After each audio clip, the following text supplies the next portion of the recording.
What's going on, guys? Matty Ice here. Welcome back to another episode of Investing with Matty Ice, where I share my investing journey with you guys, specifically when it comes to income ETFs. Today, we're going to talk about how to not get wrecked by these income ETFs, like BTCI, which is my favorite income ETF right now, or insert whatever income ETF you're looking at right now.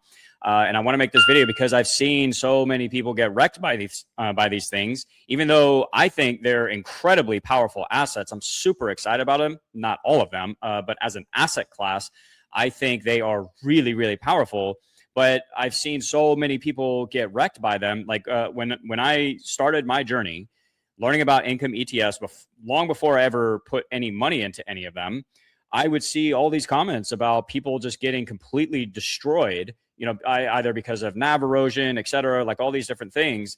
And people are just like losing tons and tons of money. I'm like, what the heck is going on here, guys? Like, this is a really powerful asset class that should be building wealth for us, not destroying it, right? So basically what I want to do in this video is give you guys some specific things to think about, a framework, game plan, so that you can implement a strategy that works for you. And it's not based on just the highest yield. All right. I get questions about that sometimes too. People ask me, well, what about this one that pays a higher yield, or it's 2x this, 2x that? Well, it's not that they're necessarily bad, but does it work for you, right? And we're going to get into that. But I think one of the problems, it's actually kind of a double-edged sword. The great thing about these income ETFs is the yield and like how much income and cash flow it can produce for us right now. I freaking love that. But it's also, it can be a detriment. It can be dangerous because the high yield attracts a lot of attention. It gets people excited. They see that high yield and they're drawn to it, probably because we're not really used to high yield products, right? As average retail investors, without taking massive amounts of risk. Well, with income ETFs, we can actually start to lower some of the risk in our portfolio, in my opinion. But that high yield attracts a lot of attention without a game plan. All right. And people just buy into these things because of that. And they end up getting wrecked when they don't have a strategy in place. So it attracts a lot of mistakes, or causes a lot of mistakes as well. And so it's not that it's not usually the ETF or the fund, although I would argue that there are companies out there with really crappy funds, income ETFs, really crappy covered call strategies and stuff like that. In my opinion, it's not. I'm not going to get into a ton of detail about that. This is more the framework. But what I want to give you guys here is that framework, a game plan to help you survive the volatility, and so that you can actually take advantage of an asset class like this and build long-term wealth, long-term income from this. Because I really think we can do that, but we have to have the right game plan in place. So let's get into it. Rule number one, guys, please know what you're understand what you're actually investing in here, guys. All right. You have to know, like, and understand what you're putting your money into. Don't buy it just because some YouTuber is excited about it. Don't buy anything that I talk about on my channel without doing your own research. I'm just here sharing my journey, guys. This isn't financial investment advice. I'm just sharing my journey, what's working for me, how I think about these things to hopefully help you along your own individual investor journey. All right. But how do you know something is good for you if you don't understand it? If you just like watch a couple of videos about it and, hey, it's got a high yield and, oh, it's been around for a little while, like that's not a game plan. All right. You have to have a strategy here. You have to understand what you're actually investing in. So for example, the reason I'm so excited about BTCI, like that's my number one income ETF right now. I started with SPYI from Neos. Right now, I won't buy income ETFs from any other fund or any other company right now. I think they're the best, in my opinion. That's a different video, though. All right, but the reason that I'm so excited about BTCI is because, number one, I understand Bitcoin and love Bitcoin. I've been buying Bitcoin for a long time. That's the underlying asset within BTCI, okay? So I already have long-term conviction in Bitcoin, but I also understand the covered call strategy that Neos is implementing with their funds. And I didn't put a single dollar into it until I did. I already had a basic understanding of how covered calls work. So when I saw that there was an income ETF that was implementing that strategy, I was like, huh, okay, that actually makes sense. And it makes sense why the yield is so high, because covered calls, those are options contracts. The premium is based on, a lot of it's based on volatility. Bitcoin's really volatile. Okay, high yield, 28%. Now I get it, right? So I started to understand the mechanics of what I was considering putting my money into. And one of the reasons this is so important, guys, is because when you do hit volatility in the portfolio and your portfolio is down, like mine's down, my portfolio is down like 12% at the moment. It was 20%, now it's 12%. But when you understand what you're putting your money into and you have long-term conviction in it, it's going to help you weather those volatile volatility roller coaster. So you don't panic sell and question yourself when you experience a bear market. It's because it's going to happen, guys. And in fact, when you understand what you're actually putting your money into, you get excited about bear markets because you can put more money into it. And that's another thing we're going to discuss here in a second is strategic capital deployment. But guys, like, I can't stress this enough. Understand what you're putting your money into. Don't watch just a couple of YouTube videos on it. Like, really do your research. Don't buy it just because it has high yield. Understand the underlying assets within the income ETF. Like, do you really believe in that underlying asset? The S&P 500, NASDAQ, Bitcoin, real estate, the Russell 2000. Maybe it's one particular stock. I don't recommend income ETFs like that, but you do whatever you want. All right. I not recommend, but I wouldn't ever do that. I want an I guess that's kind of hypocritical, isn't it? Because Bitcoin is one, but it's not a stock. All right. It's a monetary asset, like digital gold. Anyways, getting off track here. Back on track. All right. Understand the underlying asset. Are you confident in the long-term performance of that underlying asset? Like, if you don't think the S&P 500 or the NASDAQ 100 is going anywhere anytime soon, and you think over the next 20 years they're going to do well, something like SPYI and QQQI might be a good fit for you. Then you have to analyze the amount of volatility. Does this fit my risk tolerance? What's my capital deployment strategy, et cetera, right? So determining also, I think this is important, determining whether the strategy protects NAV long-term or erodes it, because there's a lot of income ETFs out there that have an issue with NAV erosion. And maybe there could be an argument that, like, it's the total return that matters. And if managed properly, does it really matter? I think it does long-term. I don't want a fund, an income ETF that's experiencing massive NAV erosion, which is why I like NEOS, because they don't sell covered calls on 100% of their portfolio. That's an important thing to know, guys. That's an important thing to understand.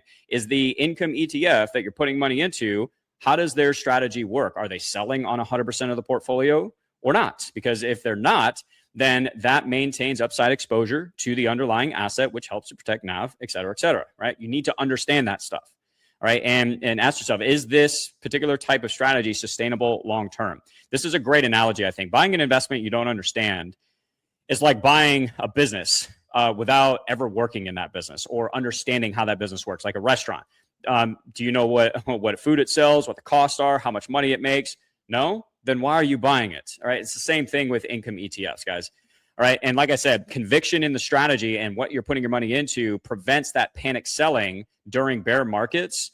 And like, even if you were to buy at the top, assuming you still have capital to deploy, which is what we're getting into now, then you can weather that storm and you don't get wrecked. Maybe like temporarily your portfolio is down, but long term, you should be good as long as you've done your research, right? That brings me to rule number 2. Don't deploy your capital all at once. I've seen people leave comments where, they're in BTCI at like $50 a share or $55, $58 per share. And look, do I think BTCI is eventually going to recover to all-time highs? Yes. And the reason is because I think Bitcoin will recover to all-time highs and beyond, and it's going to carry BTCI with it. So over the long run, I think that's okay. But the problem with this, like when people buy at the top, I mean, here's the thing. You don't know where the top is and you don't know where the bottom is, but that's why we don't deploy all of our capital all at once, right?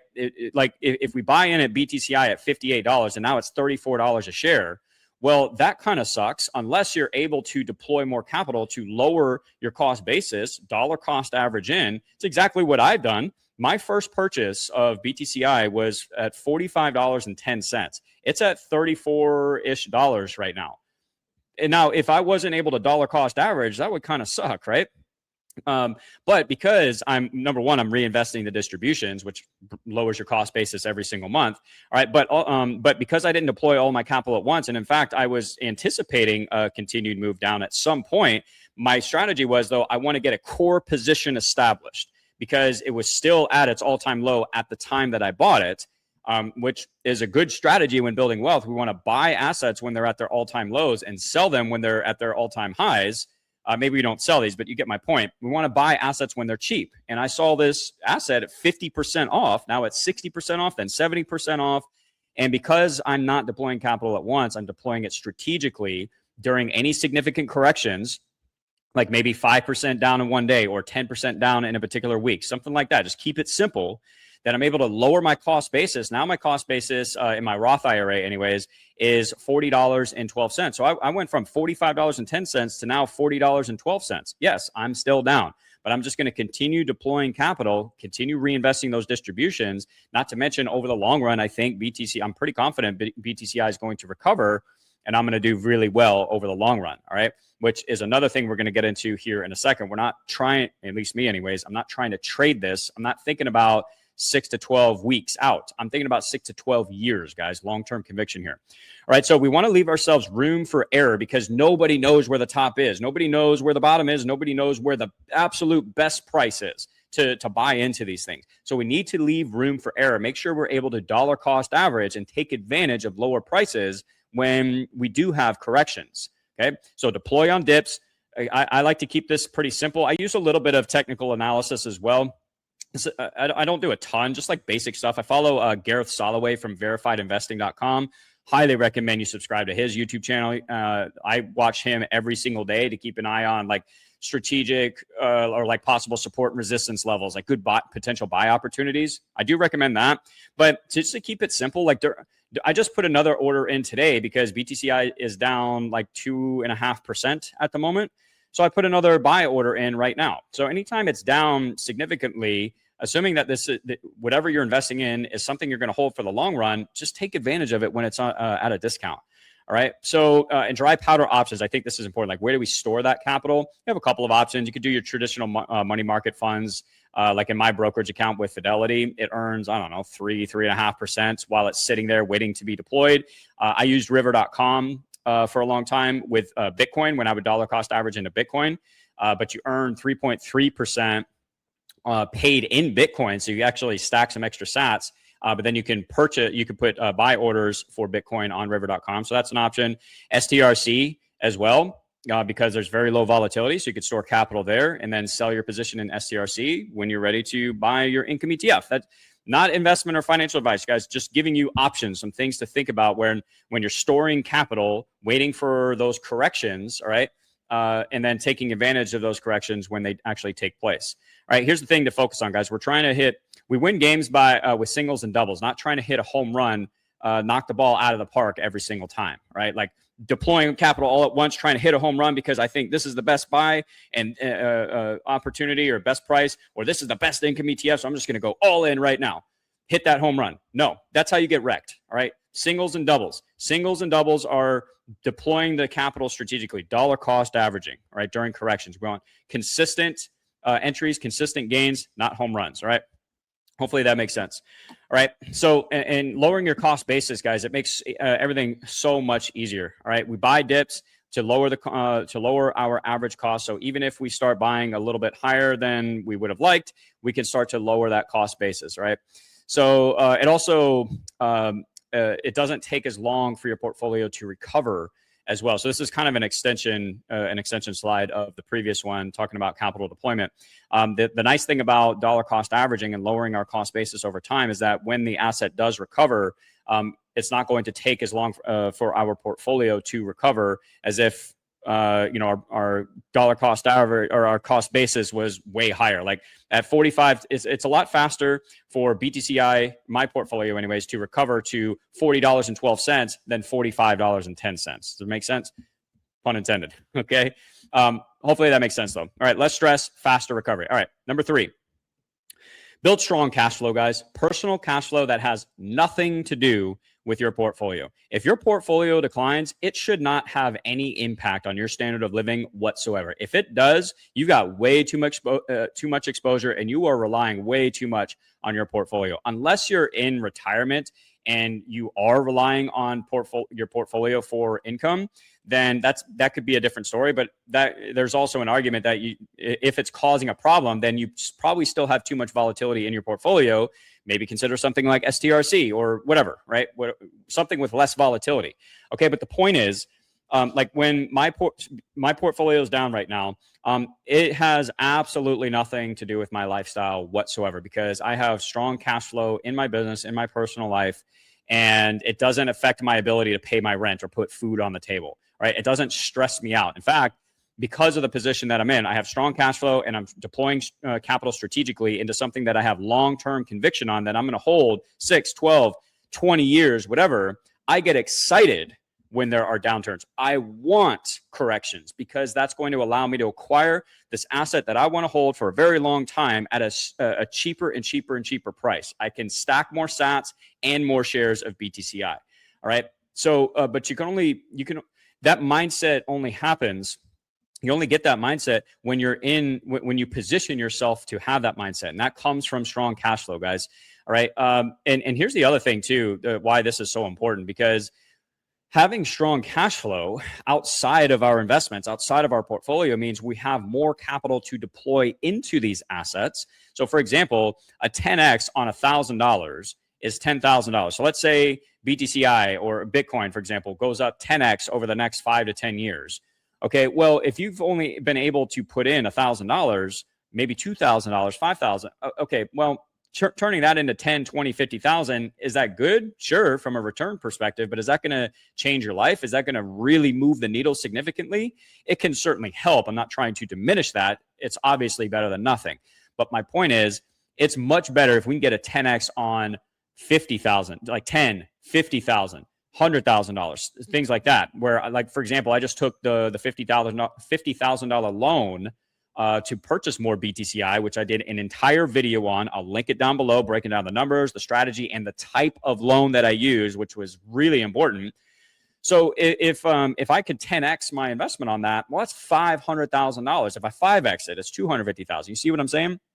Like, it moves the needle, the financial needle in our lives so much more significantly. One second. Sorry, guys. Had to pause real quick, sign for a delivery. But anyways, to start to wrap up on the cash flow section here, but everything I discussed, that's why we need strong cash flow in our lives. All right. So that our portfolio, the performance of it doesn't impact our standard of living while we're building it. All right. So when we experience volatility and our portfolio is down, that should not impact our standard of living. We should not have to sell our assets at a loss in order to pay the rent, the mortgage, put food on the table, et cetera. Right. We don't want to be in that position. All right. So strong cash flow helps to avoid that situation.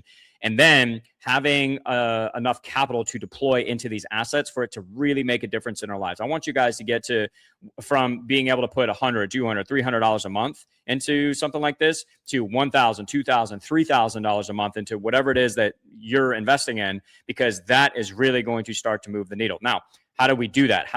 You might be asking yourself, well, Matt, how do I actually increase my cash flow? Like, what's the process for that? That's not really what this video is about. I have other videos on my other channels about that. If you want me to send it to you, just drop a comment down below. I'm a huge advocate of starting some type of content channel and sharing your journey.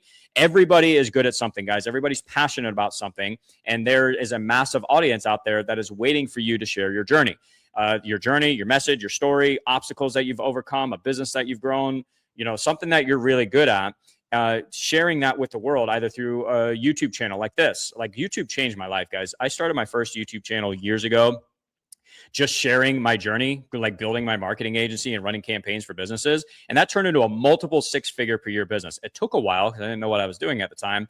But it completely changed my life, guys. And it put me in a position to where I can take advantage of these assets. And I have the whole life policy where I borrow against, I borrow $50,000 against it to put into BTCI. Like, where do you think that came from?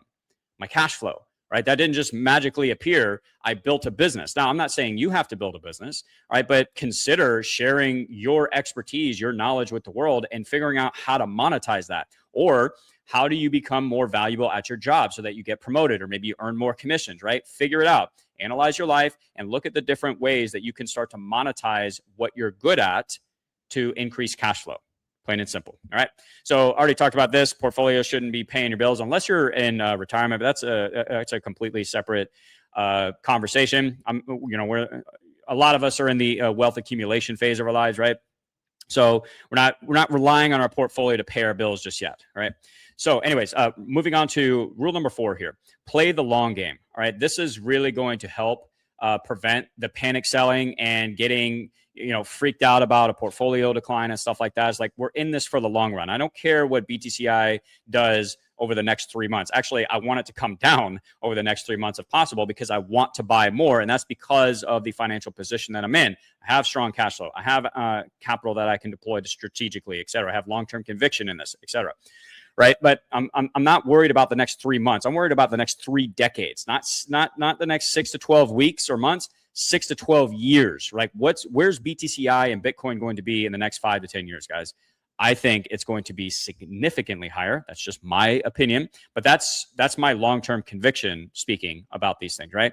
So, treat these income ETFs like the asset they really are. They're income producing assets. For me, they're not really things to trade. If you want to trade, go trade Tesla and all these other volatile things. I mean, I guess you can trade income ETFs like before the dividend date and stuff like that. Whatever. I don't think it's worth it, in my opinion. You do what you want, but I want to stack as many income producing assets as I possibly can. That is how, at as much of a discount as possible too. That is how real wealth is built long term. The goal is generating cash flow, using that cash flow to purchase more of the income producing assets so that compounds over time. By the time I'm 60, 70 years old, holy freaking smokes, massive portfolio, guys. Compounding at 25 to 30% yield compounding over 20 years is just ridiculous, right? Even 12, 14%, like some of these other income ETFs, that can be massive. And then we can turn on the cash flow spigot later on. And we don't have to wait, 20 years to benefit from this, right? Everybody's situation is different. But the point is, play the long game and treat this asset class for what it is. It's an income producing asset. So me personally, I'm reinvesting all of my distributions back into BTCI, thinking in years, not weeks. All right. So rule number 5, stay away from margin. Most people should absolutely stay away from debt, leverage, margin, etc. And I know I'm going to get a couple comments down below. I can already see it like, Matt, you just took out a $50,000 loan to purchase more BTCI. That's correct. And you need to watch that video. You'll understand more about why I did that and how that's not nearly as risky as these margin loans and other lines of credit and other forms of leverage. Right? So like the complete opposite. Okay. Not to mention the financial position that I'm in. But most people, like far more people, have been wrecked, absolutely destroyed using margin, debt, leverage than people who have been successful with it, right? And guys, here's the thing. Something like BTCI, it's already volatile enough. Do we really need to add leverage and margin to that? Not really. I don't think so. Unless you're being very, very strategic with it and you have strong cash flow and you can weather the volatility, maybe. Because at the end of the day, margin, debt, leverage, they're just tools like anything else, like I talked about earlier. It just comes down to how you utilize them. Unfortunately, most people have no idea how to utilize it. And one of the fastest ways to get wrecked by something like an income ETF, like BTCI, that has a lot of volatility, is to introduce margin into it. Because as soon as we enter a bear market like we're in right now, people just get absolutely destroyed. So because margin amplifies volatility in both directions. You can make more, but you can also lose a lot more. So you don't want to be put into a position where you're forced to sell, where you're forced to post more collateral and you don't have the cash flow or assets to do so. Now you have to sell at a massive loss. That is not good, guys. And here's the thing. If you want leverage, like leverage exposure to something like Bitcoin, BTCI, et cetera, Neos just came out with another income ETF, ticker symbol XBCI. It's the same type of income ETF as BTCI, but with I think it's 150% exposure through a synthetic options structure. So it just creates more exposure to Bitcoin. But the benefit of doing that versus using margin and debt yourself is that you're not in a position where you could be forced liquidated or to get a margin call or something like that. You're just buying a more volatile version of BTCI. That's it, that you could buy and sell like any other security, like BTCI. Okay, so stay away from margin, guys, for the most part. And if you are going to do it, make sure you are being very strategic about it. Most people are gambling when they use margin and they get absolutely destroyed. So just to summarize this, understand what you're investing in. That's probably the most important part. Stop buying stuff because you saw a YouTube video on it or that it has a high yield. Make sure you understand what you're putting your money into. Otherwise, you're going to panic sell as soon as it's down 5 to 10%. And you're going to be like 99% of other retail investors just getting wrecked. All right. Don't do that. Okay, deploy capital gradually, strategically, not all at once, right? Give yourself some wiggle room.